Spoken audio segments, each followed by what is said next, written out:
Okay okay नयन, चलो अभी आ रही है आवाज।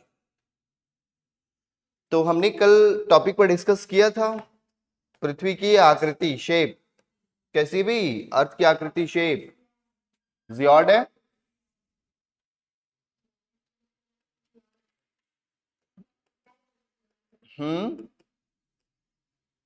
आकृति शेप जियोड है।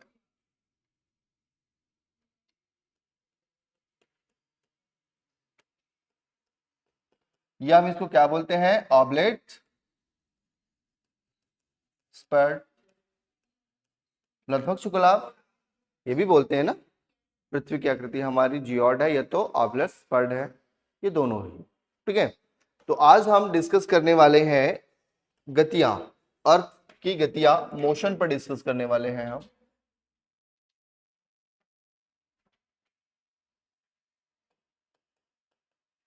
मोशन, गतियां कितने प्रकार से बताया था मैंने, 3 प्रकार से। First, second and third. Satyavati good morning, अभी तो आ रहा होगा। चल, तो घूर्णन क्या होता है, दैट इज अ घूर्णन लाइक दैट, रोटेशन है ना, परिक्रमा लाइक दैट, विशेष रिवॉल्यूशन, और एक थर्ड होता है विशेषण, इंग्लिश में कहते हैं प्रीसेशन, विशेषण को हम प्रीसेशन कहते हैं। तो ये 3 टाइप से होता है। देखिए, विशेषण, प्रीसेशन, अच्छा कोई नहीं, अभी ठीक है, दिख रहा है। विशेषण, विशेषण, प्रीसेशन, प्रीसेशन, ठीक है। मैं कोशिश करूंगा उससे थोड़ा और बड़ा लिखने का, ठीक है। चलो, तो क्लियर है यहां तक। तो फर्स्टली हम डील किए थे कल, थोड़ा सा देखे थे घूर्णन, घूर्णन लाइक दैट, रोटेशन क्या होता है ना। तो पृथ्वी जब अपने ही ऑर्बिट पर क्या करती है, घूमती है, लाइक दैट घूर्णन, लाइक दैट घूर्णन, ठीक है। समझो पानी की बोतल, ये दिस इज, ठीक है। अब पानी की बोतल जो है ये देखिए घूम रहा है, ये अपने स्थान पर घूम रहा है, क्या बोलेंगे इसको, घूर्णन। और ऐसे ही घूमते घूमते घूमते घूमते घूमते अपनी जगह पर घूम रही है, और घूमते घूमते ये मेरे चारों तरफ घूम ली, क्या कहा जाएगा, परिक्रमा। समझा पाया। तो पृथ्वी का अपने अक्ष पर घूमना घूर्णन, ऑल सराउंडिंग एरियाज, ठीक है। तो परिक्रमा का मतलब आप समझते हैं ना, शादी ब्याह, फेरा, मंडप, वो क्या लगा, तो तेल वेल रहता है ना कुछ वहां पे, हवन हवन का सामान, चारों तरफ घूमते हैं ना, परिक्रमा, ठीक है। तो हम यहां पर लिख दे घूर्णन क्या, पृथ्वी का अपने अक्ष पर घूमना, पृथ्वी का अपने अक्ष, अक्ष लाइक दैट ऑर्बिट, ऑर्बिट पर घूमना घूर्णन कहलाता है। कितना घूमना घूर्णन कहलाता है ना। तो इसकी अवधि, पीरियड कितना होता है, ये एक घूर्णन कितने समय में पूरा करता है, 23 घंटा 56 मिनट 4 सेकेंड। इसको हम अप्रोक्सीमेट कितना ले लेते हैं, 24 आवर ले लेते हैं, है ना। तो पृथ्वी के घूमने से ही, घूर्णन करने से ही क्या होता है, पृथ्वी के घूर्णन करने से ही एक घटना होती है, दिन रात का होना, डे एंड द नाइट। अगर पृथ्वी नहीं घूमती तो डे और नाइट का कॉन्सेप्ट नहीं आता। यस नो, कैसे नहीं आता समझिए। मान लो ये कैमरा, कैमरा क्या है आपका, सन है, सूरज है, ये आपका पृथ्वी, बॉटल पृथ्वी है ना। अब बताइए, कैमरे का जो पोजीशन इसके सामने पड़ेगा तो वह वहीं पे दिन होगा ना, इसके पीछे वाला हिस्सा क्या होगा, होगा कि नहीं होगा। तो कैमरे की पोजीशन जिस पोजीशन पे पड़ेगा उस पोजीशन में दिन। अभी क्या कर रहा है, अपने अक्ष पर घूम रहा है ना, ये देखो अपने अक्ष पर घूम रहा है, तो जहां जहां सूर्य की रोशनी पड़ेगी वो पॉइंट पर क्या होगा, दिन होगा कि नहीं होगा। तो इसीलिए 12 घंटे का दिन, 12 घंटे का रात। बहुत नॉमिनल कॉन्सेप्ट है, इज दैट क्लियर। तो पृथ्वी के घूमने से ही क्या हुआ, दिन रात का होना फिक्स रहता है।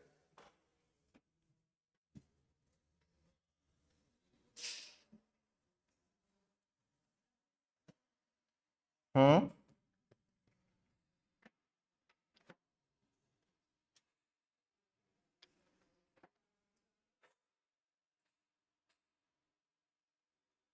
देखिए ये है आपका सूर्य पृथ्वी। तो पृथ्वी कैसे घूमेगी देखिएगा,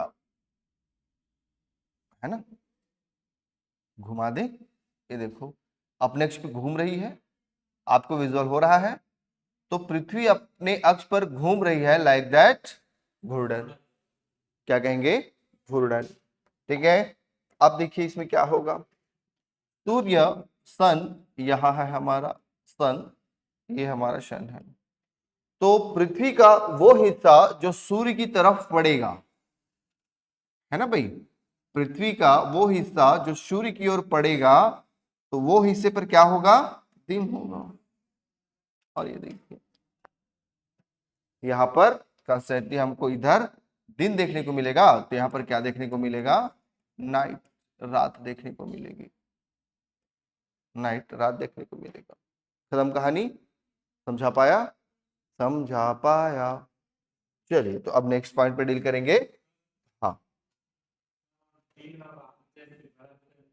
दिन और रात बड़ा होता है, उसका कॉन्सेप्ट ये होता है कि ये सूर्य की पोजीशन है ना, वो पोजीशन नियर अबाउट और दूर हटती है। तो दूर हटती है तो वो कंडीशन, और पास हटती है आती है तो वो कंडीशन, इसमें दिन और रात बड़ा होता है। जैसे देखो कर्क रेखा पर सूर्य 21 जून को सीधा पड़ेगा, ठीक है। तो उस समय नॉर्थ हेमिस्फीयर में दिन की लंबाई कंस्टेंटली अधिक होगी, जबकि उसी दिन साउथ हेमिस्फीयर दक्षिणी भाग में दिन की लंबाई कम हो जाएगी। समझा पाया। और जस्ट अपोजिट 22 दिसंबर को क्या होगा, आपका मकर रेखा पर सीधा पड़ेगा, तो उस दिन की लंबाई अधिक साउथ में, और नॉर्थ में दिन की लंबाई कम। ठीक है, तो वो कम ज्यादा इसलिए होता है क्योंकि वो जिस दिशा में नियर अबाउट रहेगा, जिस दिशा में सूर्य रहेगा, वहां पर दिन की लंबाई अधिक हो जाती है। इसको ऋतु परिवर्तन कहते हैं, सीजनल चेंजेस, जो कि परिक्रमा के कारण होता है। चलो फिनिश करो इसे, है ना। तो अब हम देखने वाले हैं परिक्रमा क्या होता है, रिवॉल्यूशंस क्या होता है। हम जानते हैं कि पृथ्वी जब सूर्य के चारों ओर चक्कर लगाती है, पृथ्वी सूर्य के चारों ओर, सूर्य के चारों ओर चक्कर लगाती है, चारों ओर चक्कर लगाना, ठीक है।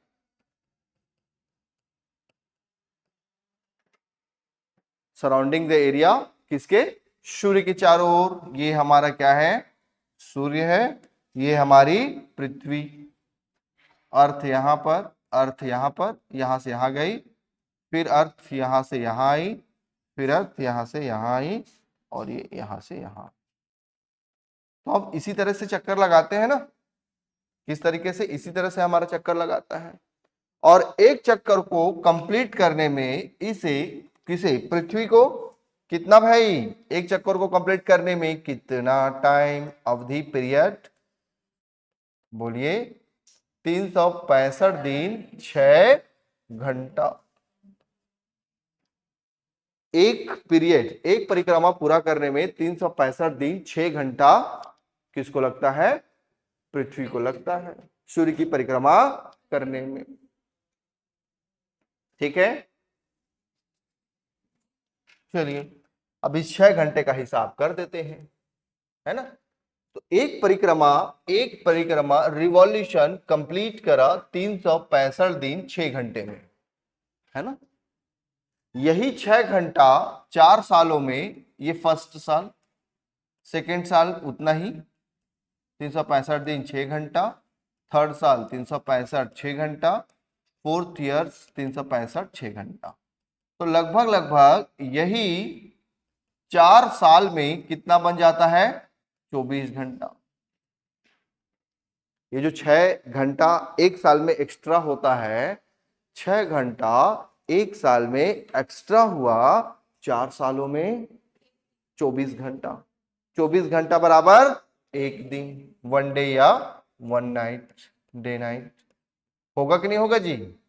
अब क्या करते हैं हम, तो इसके लिए हम क्या किए हैं, लीप ईयर्स बना देते हैं। कौन से ईयर? Leap years. तो दो प्रकार का वर्ष हो जाता है हमारा ईयर, एक होता है नॉर्मल वर्ष और एक होता है leap year. This is a leap years. Is that clear? तो नॉर्मल वर्ष क्या होता है? नॉर्मल वर्ष आपका 365 दिन का होता है। आप कैलेंडर देखिएगा, कैलेंडर में 365 दिन का होता है नॉर्मल वर्ष, जबकि उसी कैलेंडर में अगर लीप ईयर है तो 366 दिन का होता है। ये 6 घंटे जो 4 सालों में जोड़कर हमने एक दिन बनाया है, तो उसको हम कितना लिखते हैं फिर? 366 दिन लिखते हैं। अभी 366 दिन को एडजस्ट कहाँ करते हैं आप? तो लीप ईयर में फरवरी का महीना 29 तारीख होता है कि नहीं होता है जी? तो हैप्पी बर्थडे 29 तारीख वालों, बोलेंगे कि नहीं बोलेंगे? हैप्पी बर्थडे 29 तारीख वालों, क्योंकि बेचारों के लिए बहुत दुख की बात होती है। अब ऐसा तो नहीं है कि ना पूरा परिक्रमा ही रोक देंगे आप, पॉसिबल है क्या? वो नहीं है। तो इसीलिए उसको हम लीप ईयर्स के रूप में फरवरी का महीना 29 कर देते हैं, 4 सालों में एक दिन एडजस्ट हो जाता है हमारा। समझा पाया? अब सवाल है गुरुजी पता कैसे करेंगे जी कि लीप ईयर है कि नहीं है? कैसे पता चलेगा कि कौन सा साल फरवरी का महीना 29 आएगा कि नहीं आएगा? हाँ बिल्कुल, भाग दे दीजिए 4 से। ठीक है, चलो देख लो आप। 2025 से शुरू करूं? 2025 को 4 से भाग देकर देखो, सन 2025 को 4 से। हाँ, शर्त यही है कटना चाहिए पर बिना दशमलव के, डेसिमल से, डेसिमल नहीं आना चाहिए, है ना? तो क्या कटेगा ये? मेरे ख्याल से नहीं कटेगा। 4 पंचे 20, 4 छक्का 24, दशमलव आ ही जाएगा आपका। तो ये नॉर्मल वर्ष है, लीप ईयर है ही नहीं। चलो 2026 को काट के देख लो आप, 2026 डिवाइड बाई 4, काट के देखो, 4 पंचे 20, 4 छक्के 24, ये भी नहीं कट रहा है। 2027 को काट के देख लो, 2027 को काट के देख लो, ये और नहीं कटेगा। कटेगा क्या? नहीं कटेगा ना। 2028 को काटो, मेरे ख्याल से ये कट जाएगा। 4 पंचे 4 सत्ते 28, बिना डेसिमल के कट गया कि नहीं कट गया? कटा कि नहीं कटा? बस, तो हम पता लगा लिए कि 2028 हमारा कौन सा वर्ष होगा? लीप ईयर होगा, और इस दिन फरवरी का महीना 29 को होगा। तो दोस्तों को हैप्पी बर्थडे बोलने से कतराना नहीं है in advance. Is that clear? Clear है यहां से? बोलिए। तो हमने परिक्रमा देख लिया, परिक्रमा लाइक दैट, पृथ्वी जब सूर्य के चारों ओर, सन के चारों ओर सराउंडिंग करता है, राउंडिंग करता है, that is called by revolution. इसकी टोटल पीरियड होती है 365.6 आवर, और यही 4 सालों में 366 दिन बनता है, जिसको हम किसमें? लीप ईयर में एडजस्ट करते हैं। किसमें? लीप ईयर में एडजस्ट करते हैं। फटाक से लिखिए, फिर मैं आपको विशेषण बताता हूं, प्रीशेषण। लिखवाना पड़ेगा कि लिख लेंगे? लिख लेंगे ना, वेरी गुड, फटाक से इसको लिखिए, फिर खत्म। हिंदी मीडियम, ठीक है। लीप का लिखेंगे ना ऐसे, सामान्य वर्ष, समझ आ जाता है ना? बहुत बढ़िया। क्या नाम है आपका? दिव्यांजलि। अच्छा, गीतांजलि और दिव्यांजलि दोनों बहनें तो नहीं हो ना? नहीं ना, ठीक, पड़ोसी भी नहीं है। चलो फटाक से हो गया, फिनिश। आपको समझ आया पूरा पूरा? थोड़ा थोड़ा, वेरी गुड। चलो आगे बढ़ाऊं मैं।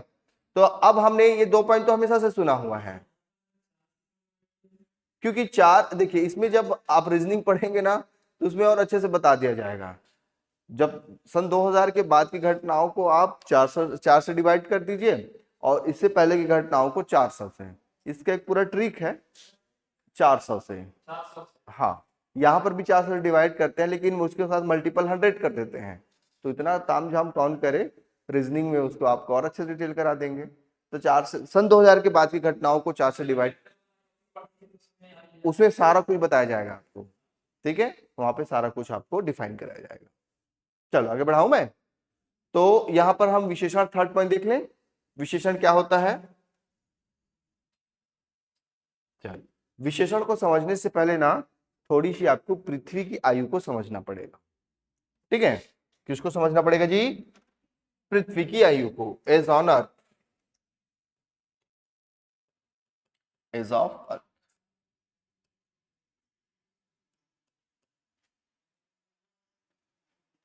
ठीक है।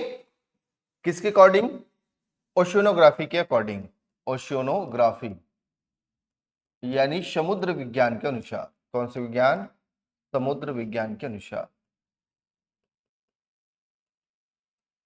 तो समुद्र में जो नमक है, लवण, साल्ट है, उसी के आधार पर, समुद्र में जो नमक है, साल्ट है, उसी के आधार पर ये आयु का डिफाइन किया गया है, ठीक है, आयु का डेफिनेशन दिया गया है। तो कहा गया है पृथ्वी की टोटल आयु इज 4.6 अरब करोड़ वर्ष है, टोटल वर्ष कंप्लीटली, ठीक है। इसके बाद हम वर्तमान में कितना है? 2.4 अरब करोड़ वर्ष ये जी चुका है, पृथ्वी का पीरियड कंप्लीट हो चुका है। तो बचा कितना है? 2.2, इतना हमारे पास शेष बचा हुआ है। इसके बाद अर्थ ब्लास्ट, बुम बुम बुम, सब निपट जाएगा। जितना जमीन जायदाद लेके रखे हो कोई काम नहीं है। तो इससे अच्छा, हाँ, दैट इज, अगर मानव अपना कहीं और ठिकाना ढूंढ लिया किसी अन्य प्लानेट पे तो ठीक है, अंडरस्टूड। तो हमारे पास कंस्टेंटली बहुत अधिक टाइम नहीं बचा है, लेकिन हाँ टाइम तो बचा है, नहीं बात समझ। और ये फिक्स है निपटना, ऐसा नहीं कि हम पृथ्वीवासी ही निपटेंगे, समझ रहे ना। सूर्य भी एक समय के बाद खत्म हो जाएगा, फिनिश हो जाएगा। अभी क्या है, सूर्य क्या है, वो जो जल देते हैं ना, सूर्य क्या, कौन कौन आप में से कोई देता है क्या रात सवेरे तो उठकर अर्घ देते हैं? आप भी देते हैं? अच्छा, रोज नहीं देते। पूजा पूजा, ठीक ठीक। और अर्चना? अच्छा, पूजा और अर्चना। और पुष्पा? वो नहीं आता। चलो बहुत बढ़िया। तो आज से भाई जब बता रहा हूं ना, मत देना पानी वानी, खूब गुस्साते हैं सूर्यदेव, ठीक है। आपने सुना होगा कि सूर्य में काला काला धब्बा आ गया है, सुना है ना, वो कहाँ से आया है? तो देखो दो चीजें से, एक है हाइड्रोजन और हीलियम। सिंपल भाषा में, बहुत आसान भाषा में, टेक्निकल बिल्कुल नहीं। हाइड्रोजन जलता है, हीलियम में कन्वर्ट होता है। जब हाइड्रोजन जलता है तो ऊर्जा निकलती है, वही ऊर्जा आपकी सूर्य की किरणें कहलाती है। यही कॉन्सेप्ट है, अंडरस्टूड। अभी वर्तमान में सूर्य में हाइड्रोजन की मात्रा 70% है, 100 नहीं है। तो कैसे? जल जलकर 30% हाइड्रोजन हीलियम बन चुका है। तो हाइड्रोजन जलेगा, हीलियम में कन्वर्ट होगा, वो जो हीलियम ही है काला धब्बा, काला काला स्पॉट स्पॉट, उसी को बोलते हैं हीलियम। अब होगा क्या, एक समय के बाद पूरा हाइड्रोजन जल जाएगा। अब ऐसा नहीं कि गुरुजी कल दिखा देगा, तो पॉसिबल नहीं है, समझ रहे हैं आप। वो हजारों करोड़ों करोड़ों वर्ष की प्रोसीजिंग के साथ होगा। तो जब सूर्य में हाइड्रोजन की मात्रा अभी 70% है, 70% से घटकर ये 30%, 20%, 10% में आएगा ना, और 10% में आने के बाद पूरा का पूरा वो ब्लैक स्पॉट बन जाएगा, ठीक है। तो सूर्य एक तारा है और तारा फिर फूटता है, अंडरस्टूड। तो सूर्य का भी अंत होगा। जो कहते हैं ना सूरज और चांद स्थिर है, वो भी नहीं है। ये मैं नहीं कह रहा हूं, ये विश्लेषण कह रहा हूं। चलो, तो यहाँ पे आ गया हूं मैं। तो अब हमारे पास इतना बच चुका है भाई, अब होगा क्या, होगा क्या, हमारी जो पृथ्वी है, पृथ्वी, ठीक है, ये सन और ये है अर्थ। तो हमारे सूर्य और पृथ्वी के बीच एक फिक्स दूरी है, डिस्टेंस है, ठीक है। उस दूरी को हम कहते हैं उपसौर एंड अपसौर की घटना, पेरिहिलियन और एपिहिलियन की घटना, ठीक है। तो होगा क्या, मान के चलो एवरेज बता रहा हूं, एवरेज जो हम स्कूलों में पढ़ा होगा 15 करोड़ किलोमीटर के डिस्टेंस है सूरज और पृथ्वी के बीच। कितना? 15 करोड़ किलोमीटर का डिस्टेंस है। तो होगा क्या, यह डिस्टेंस धीरे धीरे कम होता चला जाएगा, मतलब सूर्य के नजदीक पृथ्वी काफी नजदीक चली जाएगी, पृथ्वी सूर्य की काफी नजदीक चली जाएगी। तो जब ये सूर्य पृथ्वी के नजदीक जाएगी ना, तो उस समय पृथ्वी अपनी इस गति को खो देगा, ये खत्म हो जाएगा, ये गति, परिक्रमा समाप्त हो जाएगी। समझ रहे हैं आप? और आपने वो टॉप देखा है, लाइक अ टॉप, भौरा बाटी, भौरा कभी चलाया है? वेरी गुड, बोलते जाऊंगा बताते जाना। नेट बांध लिया, मारा, खड़ी चल रही है, अंत में क्या होता है? लुढ़कता है, गिरने से पहले लुढ़कता है ना, लाइक अ टॉप। तो टॉप जैसे लुढ़कता है ना, सेम वही कंडीशन में हमारी पृथ्वी लुढ़केगी। तो जब हमारी पृथ्वी उसी कंडीशन में लुढ़कते हुए घूर्णन करेगी, लाइक दैट प्रीसेशन विशेषण। ठीक है, और ये पृथ्वी का थर्ड एवं लास्ट स्टेजेस होगा। ठीक है, तो डेफिनेशन क्या लिखेंगे हम? पृथ्वी का लट्टू की तरह, किसकी तरह? लट्टू, लट्टू लाइक दैट टॉप, टॉप की तरह लुढ़कना, लुढ़कना विशेषण प्रीशेषण कहलाता है। और आप लिख लीजिएगा, पृथ्वी अपनी अंतिम अवस्था में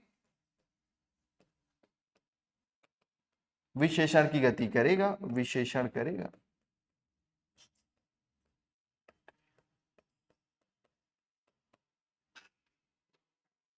समझा पाया मैं? ठीक है, जब अर्थ का लास्ट स्टेज होगा तो उस तरीके से वो क्या करेगा? विशेषण करेगा।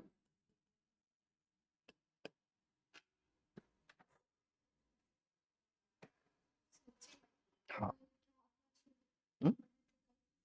कल ज्योग्राफी का सिलेबस समझाया था, शायद मेरे ख्याल से यूट्यूब में डला हुआ है, बस सिलेबस पे ही डिस्कस किया था, है ना?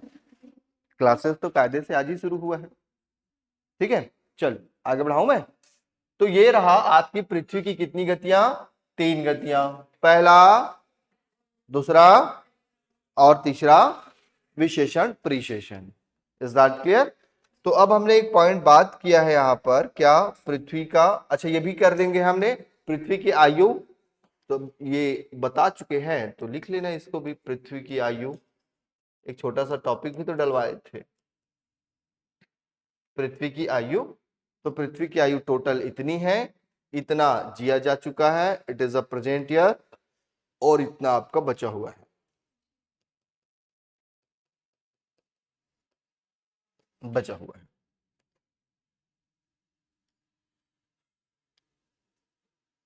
ठीक, चलिए लिख लिया ना ये, इसको हटा दूं, हटा दूं। कैपलर, लॉ ऑफ कैपलर। तो एक छोटा सा टॉपिक डालिएगा, लॉ ऑफ कैपलर, कैपलर का नियम। किसका नियम? कैपलर का नियम। जानते हैं कैपलर का नियम क्या होता है? हाँ, तीन, कौन कौन सा? नहीं नहीं नहीं, वो वाला नहीं।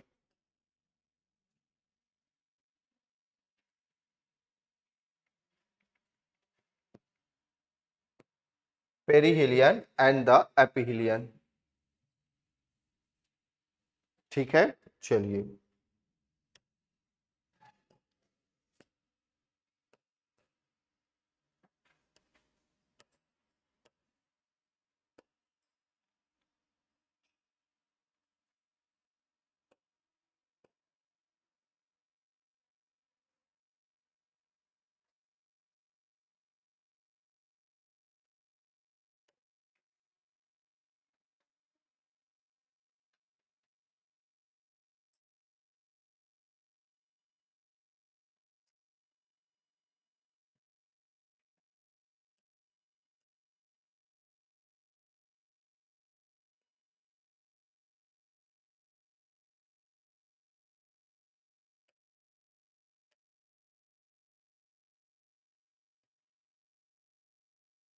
ये बड़ा क्यों नहीं हो रहा यार?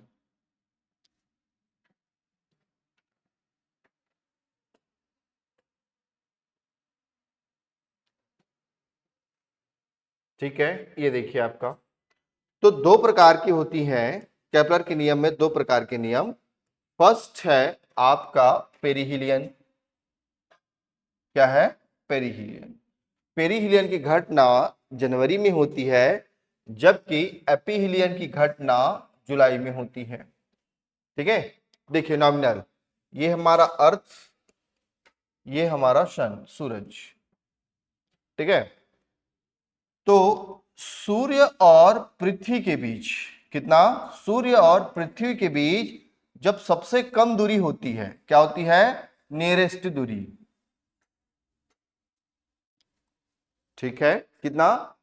1.47.7 मिलियन किलोमीटर या 91.4 मिलियन किलोमीटर होता है। या इसको आप ऐसा भी लिख सकते हो, 14.7 करोड़ किलोमीटर की दूरी होती है, सबसे कम दूरी होती है। तो इस घटना को पेरिहिलियन कहा जाता है, और ये घटना जनवरी में 3 तारीख को होती है, जब सूर्य और पृथ्वी की भी सबसे कम दूरी होती है। ठीक है, I repeat that once again, सूर्य और पृथ्वी के बीच सबसे कम दूरी कौन सी तारीख? 3 जनवरी को, that is called by perihelion. कितना किलोमीटर की दूरी होती है?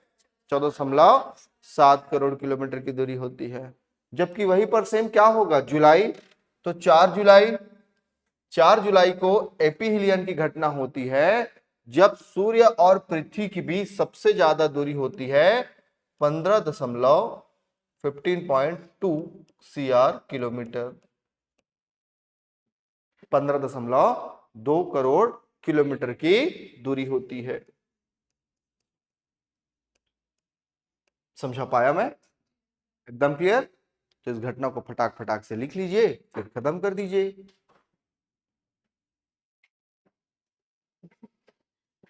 नहीं, नोट्स अच्छे से बनाया जाता है ना। ठीक है,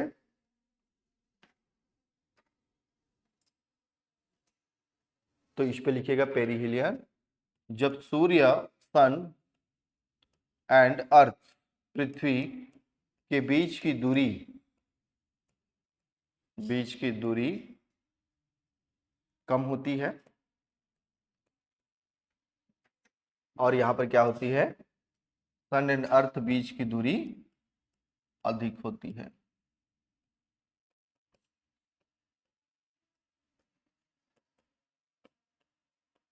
डिस्टेंस अबाउट, अधिकतम। ये 4 जुलाई को, वो 3 जनवरी को।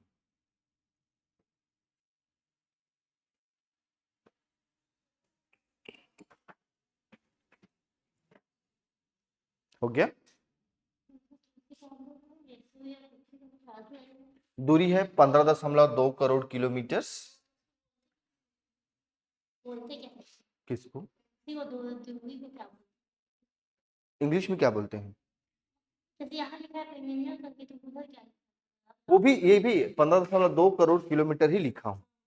हाँ, उसको वही बोलेंगे। ठीक है, हाँ।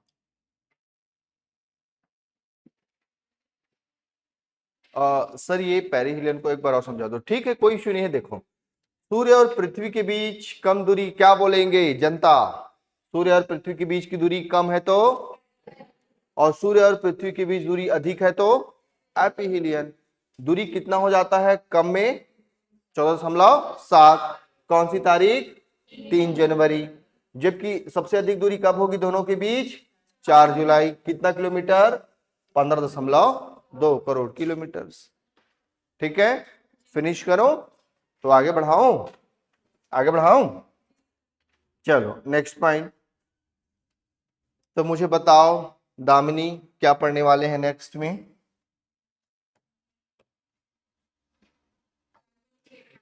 काल्पनिक रेखाएं अब हम देखने वाले हैं। सबसे इंपॉर्टेंट टॉपिक है काल्पनिक रेखाएं, इमेजिनरी लाइन। ये समझिए कि आपने अपने घर नींव की खुदाई कर ली है, अब ये पढ़ने वाला है प्लिंथ बीम। अगर ये नहीं समझा तो ज्योग्राफी निरर्थक है आपके लिए। काल्पनिक रेखाएं, इमेजिनरी लाइन। हम इमेजिनरी लाइन के बारे में डिस्कस करने वाले हैं। ठीक है, चलिए देखो, तो इमेजिनरी लाइन को सबसे अच्छे तरीके से समझना होगा आपको। ठीक है, पृथ्वी गोल तो नहीं है हमारी, जियोड है ना, लेकिन गोल गोल करने के पीछे सबसे बड़ा उद्देश्य था ये इमेजिनरी लाइन, क्योंकि जब पृथ्वी की आकृति जियोड थी ना, तो हम इमेजिनरी लाइन को ड्रॉ नहीं कर पा रहे थे। ठीक है, दोनों के बीच क्या था? सर दोनों को हिंदी में क्या बोलते हैं? एक को एपीहीलियन और दूसरा को पेरीहीलियन, नयन। ठीक है, सॉरी हिंदी में बोलते हैं अपसौर और उपसौर, अपसौर एंड उपसौर हिंदी में। चलो, तो काल्पनिक रेखाओं के बारे में थोड़ा देख लीजिए, है ना।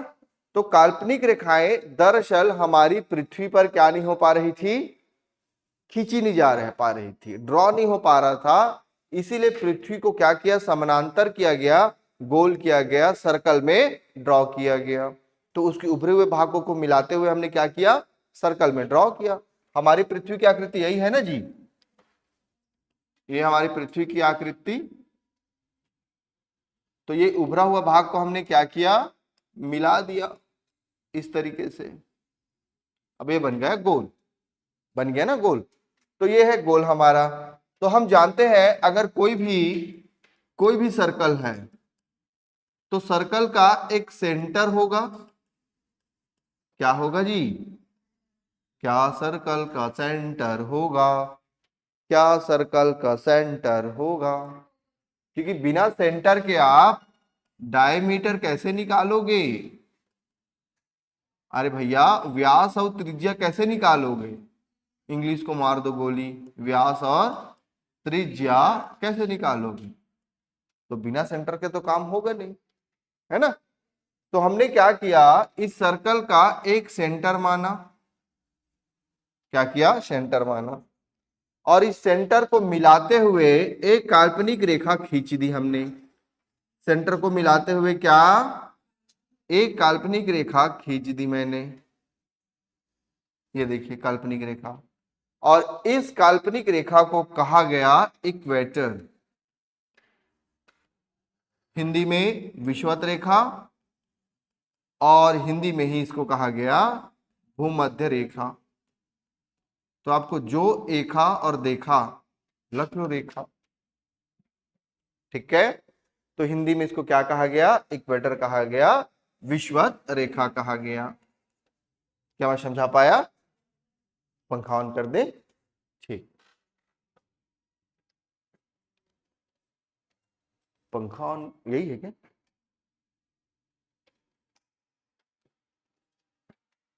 ठीक है, तो अब विषुवत रेखा मैंने कहां से कहां ड्रॉ करी, तो मैंने यहां पर क्या लिखूंगा, मैंने एक लाइन ड्रॉ किया, कहां से, वेस्ट से ईस्ट की तरफ, पश्चिम से पूर्व की ओर, जो डिवाइड करेगा उत्तर और दक्षिण को। तो इस लाइन का जो ऊपरी भाग है, इस तरफ का भाग है, ये कहलाया उत्तरी गोलार्ध, नॉर्थ हेमिस्फीयर, और इसी लाइन का निचला वाला भाग कहलाया दक्षिणी गोलार्ध, साउथ हेमिस्फीयर। अंडरस्टूड? तो इसी लाइन का इक्वेटर का ऊपरी भाग आपका क्या कहलाया, उत्तरी गोलार्ध, north hemisphere and the south hemisphere. अब इसका क्या क्या नाम है, तो सबसे पहला नाम बता इक्वेटर, दूसरा विषुवत रेखा, तीसरा भूमध्य रेखा, इसको कहते हैं दीर्घवृत्त, द ग्रेट सर्कल। दीर्घवृत्त भी इसी का नाम है, ग्रेट सर्कल।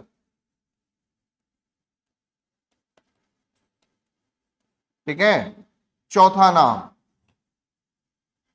इसको 0 डिग्री अक्षांश भी कहते हैं, latitude line, latitude line, 0 degree अक्षांश भी कहते हैं। मतलब समझ रहे हो ना, बहुत सारा नाम है इसका। ठीक है, चाहे आप इसको विकेटर का हो इंग्लिश में, विषुवत रेखा, भूमध्य रेखा, दीर्घवृत्त या अक्षांश रेखा, केवल एक ही रेखा की बात चल रही है। ये हमारी पृथ्वी पर कौन सी लाइन है? This is a imaginary line. Is that clear? जोर से बोलिए। चलो, तो हम इसको लिखेंगे कैसे? इसमें आप लिखिएगा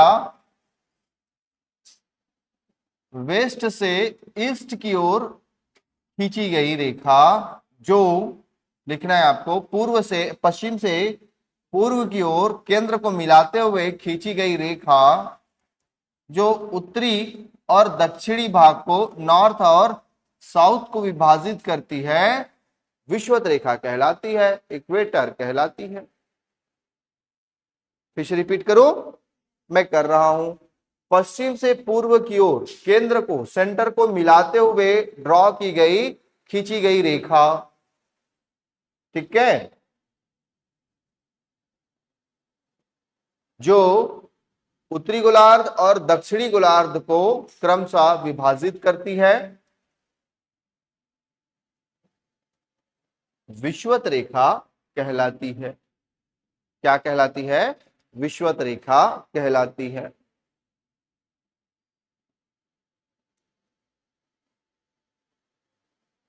विषुवत रेखा कहलाती है,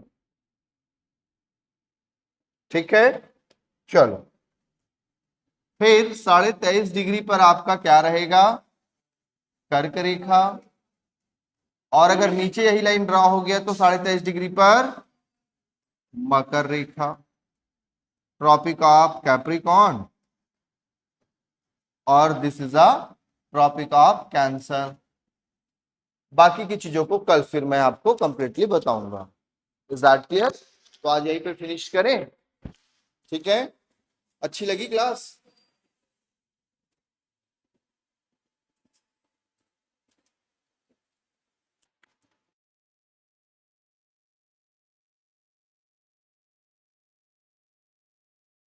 लाइन में किसी का कोई सवाल? सत्यवती, नयन, बीना? नहीं बीना, ये क्लास असिस्टेंट टीचर के लिए नहीं, सीजीपीएससी प्री और एसएसबी के लिए है।